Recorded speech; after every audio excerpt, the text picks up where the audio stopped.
সিয়াম মানে রোজা ভাঙবো সাদা পানি দিয়ে, সোজা হিসাব সাদা পানি দিয়ে, নট স্যালাইন। স্যালাইনও খাওয়া যাবে না, কিছুক্ষণ আগে আমি যেটা বলছিলাম। আপনারা যদি স্যালাইন তখনই পান করবেন যদি আপনার ডায়রিয়া হয়। যতই বলুক রমজান মাসে ইলেকট্রোলাইট ড্রিঙ্কস পান করুন, বিভিন্ন কোম্পানি কিন্তু অ্যাড দেওয়া শুরু করবে রমজান আসার সাথে সাথে।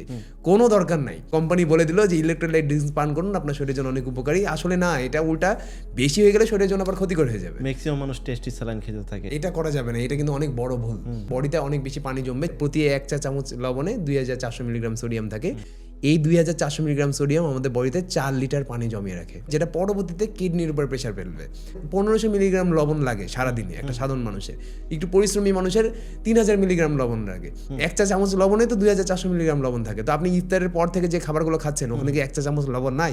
অবশ্যই আছে। ওইটাতে তো আপনার লবণের চাহিদা পূরণ হয়ে গেল, ইলেকট্রোলাইটসের পরিমাণ পূরণ হয়ে গেল। লবণ গেল, সাথে আপনি সাদা পানি পান করবেন। আপনারা যদি স্যালাইন তখনই পান করবেন যদি আপনার ডায়রিয়া হয়।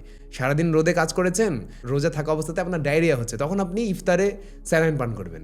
আপনার যদি ডায়রিয়া না হয় তাহলে কোনো অবস্থাতেই স্যালাইন পান করবেন না, দরকারই নাই। কোনো ইলেকট্রোলাইট ড্রিঙ্কসও আমরা কিনবো না দোকান থেকে, আমি সাদা পানি পান করবো রমজানে, এবং অন্যান্য খাবার থেকে যে লবণ আসছে সেটাই যথেষ্ট।